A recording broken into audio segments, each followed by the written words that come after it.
ഇപ്പോൾ advocate K S Arunkumar ഉണ്ട് നമുക്കൊപ്പം. അഡ്വക്കേറ്റ് കെ എസ് അരുൺകുമാർ, ഇപ്പോൾ സർക്കാരിന് അനുകൂലമായി ഗവർണർക്ക് വിരുദ്ധമായി അല്ലെങ്കിൽ ഗവർണർക്കെതിരെയുള്ള ഒരു വിധിയാണിപ്പോൾ ഡിവിഷൻ ബെഞ്ചിന്റെ ഭാഗത്ത് നിന്ന് വന്നിട്ടുള്ളത്. ഈ സംസ്ഥാന വ്യാപകമായി വിദ്യാർത്ഥി സംഘടനകളുടെ ഭാഗത്ത് നിന്ന് പ്രതിഷേധം ഉയരുകയാണ്. ആ ഘട്ടത്തിലാണ് ഗവർണർക്ക് തിരിച്ചടി എന്നോണം ഒരു വിധി വന്നിട്ടുള്ളത്. അതിനെ എങ്ങനെയാണ് നോക്കിക്കാണുന്നത്? ഇവിടെ ഗവർണർമാർ ചാൻസലറായി പ്രവർത്തിക്കുന്നത് നിയമസഭ കൊടുക്കുന്ന അധികാരത്തിന്റെ ഭാഗമായിട്ടാണ്. നിയമസഭ കൊടുക്കുന്ന അധികാരം അത് കൃത്യമായിട്ട് വിനിയോഗിച്ച് സർവകലാശാല സ്റ്റാറ്റ്യൂട്ടുകൾക്കനുസരിച്ചിട്ടാണ് ചാൻസലർമാർ പ്രവർത്തിക്കേണ്ടത്. ഇപ്പൊ ഇവിടെ താൽക്കാലികമായിട്ടുള്ള VC-യുടെ നിയമനം വരുമ്പോൾ ഗവൺമെന്റ് കൊടുക്കുന്ന ലിസ്റ്റിൽ നിന്ന് ഏറ്റവും യോഗ്യരായിട്ടുള്ള ആളുകളെ നിയമിക്കാൻ ചാൻസലർക്ക് അധികാരമുണ്ട്. പക്ഷെ തനിക്ക് ഇഷ്ടമുള്ളവരെ ചാൻസലർ തന്നെ വൈസ് ചാൻസലർമാരായിട്ട് തിരികെ കയറ്റുന്നതും ഏകപക്ഷീയമായി നമ്മുടെ സർവകലാശാലയുടെ മെച്ചപ്പെട്ട അന്തരീക്ഷത്തെ തകർക്കുന്ന തരത്തിൽ അവർ പ്രവർത്തിക്കുന്നത് നാം കാണുകയാണ്. ഇപ്പൊ ഇന്ന് രാവിലെ വന്ന വാർത്തയനുസരിച്ച് നമ്മുടെ കേരള സർവകലാശാലയിലെ വൈസ് ചാൻസലറുടെ മേശപ്പുറത്ത് 2000-ഓളം കുട്ടികളുടെ ഡിഗ്രി സർട്ടിഫിക്കറ്റ് ആണ് ഒപ്പിടാതെ ഇപ്പോഴും പെൻഡിങ് വെച്ചിരിക്കുന്നത്. നിരവധി കുട്ടികളുടെ മൈഗ്രേഷൻ സർട്ടിഫിക്കറ്റ് അടക്കം നിരവധി കുട്ടികളുടെ ഉന്നത പഠനവുമായി ബന്ധപ്പെട്ടുകൊണ്ടുള്ള രേഖകൾ ഒപ്പിടാതെ മനഃപൂർവ്വം പെൻഡിങ് വെച്ച് ഇവിടുത്തെ സർവകലാശാലകളെ എല്ലാം തകർക്കാനും വലിയ ഭരണ പ്രതിസന്ധിയാണ് എന്ന് വരുത്താനും വേണ്ടിയിട്ടുള്ള ശ്രമം നടക്കുകയാണ്.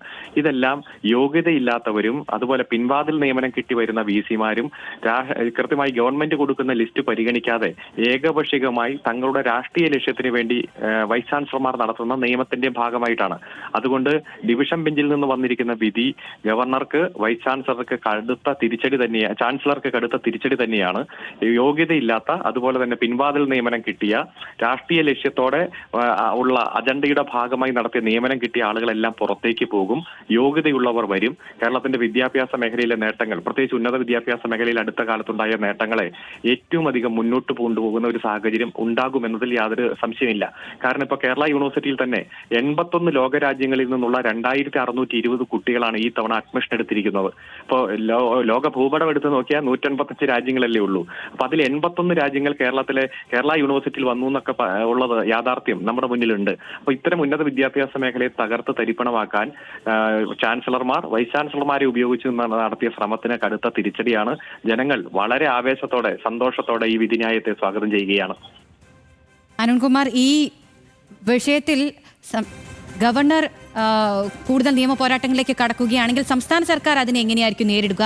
അതേ നിയമ പോരാട്ടവുമായി സംസ്ഥാന സർക്കാരും മുന്നോട്ട് പോകാനാണോ സാധ്യത? താങ്കളൊരു അഭിഭാഷകൻ കൂടിയാണ്, അതുകൊണ്ടാണ് അങ്ങനെ ചോദിക്കുന്നത്.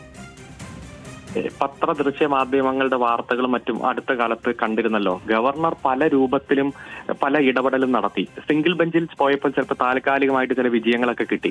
പക്ഷെ ഡിവിഷൻ ബെഞ്ച് കടന്ന് അപ്പുറത്തേക്ക് പോയത് ഒരു 10-30 കേസുകൾ എടുത്തു നോക്കിയാൽ അതിൽ ഒരു കേസിൽ മാത്രമാണ് ഗവർണർക്ക് എന്തെങ്കിലും ഗുണകരമായ സാഹചര്യം ഉണ്ടായത്. ബാക്കി എല്ലാ കേസുകളിലും ഡിവിഷൻ ബെഞ്ചിൽ നിന്നും സുപ്രീം കോടതിയിൽ നിന്നും ഗവർണർക്ക് തിരിച്ചടി കിട്ടുന്നത് തന്നെ നമ്മൾ നേരിൽ കണ്ടു.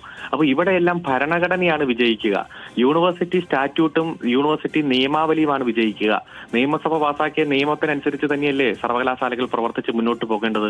UGC-യുടെ മാനദണ്ഡങ്ങൾ പാലിക്കണം. അപ്പൊ ഇവിടെയെല്ലാം കൃത്യമായിട്ടുള്ള സംഘപരിവാർ അജണ്ട പൂർത്തീകരിക്കാൻ നടപ്പാക്കാൻ വേണ്ടി ഏകപക്ഷീയമായി മെറിറ്റ് ഒരു മാനദണ്ഡമല്ലാതെ വരുന്ന സാഹചര്യം. അപ്പൊ ആ ഒരു സാഹചര്യത്തിൽ എത്ര നിയമ പോരാട്ടം ഇനി ചാൻസലറും ഗവർണറും നടത്തിയിട്ട് ഒരു കാര്യമില്ല. ഇവിടെ ഭരണഘടനയാണ് വിജയിക്കുക. സർവകലാശാല സ്റ്റാറ്റ്യൂട്ടും നിയമാവലിയാണ് വിജയിക്കുക. കുട്ടികളും സർവകലാശാലയെ സ്നേഹിക്കുന്ന ജനങ്ങളുമാണ് വിജയിക്കുക. അതുകൊണ്ട് ഈ നിയമ പോരാട്ടമൊക്കെ അവസാനിപ്പിച്ച് നിയമപരമായിട്ട് പോകാനാണ് ഈ ചാൻസലർമാർ തയ്യാറാകേണ്ടത്. RSS അജണ്ട പയ്യെ മടക്കി കക്ഷത്തിൽ വയ്ക്കുക, പോക്കറ്റിൽ വയ്ക്കുക എന്നതാണ് ഇവരെടുക്കേണ്ട തീരുമാനം. വളരെ നന്ദി അഡ്വക്കേറ്റ് കെ എസ് അരുൺകുമാർ ഈ അവസരത്തിൽ പ്രതികരിച്ചതിനിപ്പോൾ